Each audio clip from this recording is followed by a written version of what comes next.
В Мирном открыли многофункциональный центр предоставления государственных и муниципальных услуг «Мои документы». На территории республики это учреждение стало уже 38-м по счету. Получить государственные услуги в МФЦ имеют возможность более 80% жителей Якутии. До конца года власти намерены довести этот показатель до максимума. Продолжат коллеги. Ура! Многофункциональный центр в Мирном. Это уже 38-й объект в республике, 3-й в районе. Пока здесь доступны более 100 услуг по 5 направлениям.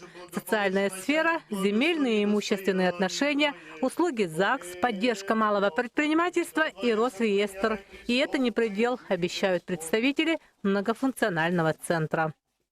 Когда обороты работ наберет, будет предоставлены порядка 400 услуг будут обслуживаться в МФЦ заявители.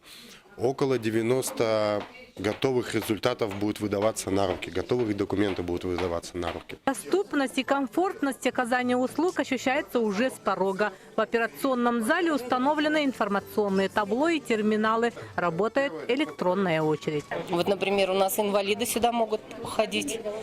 На санаторно-курортное лечение заявление писать.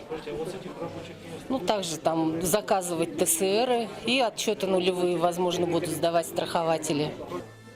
По словам представителя МФЦ, новое учреждение полностью избавит заявителя от общения с чиновниками. И самое главное – длительного хождения по инстанциям.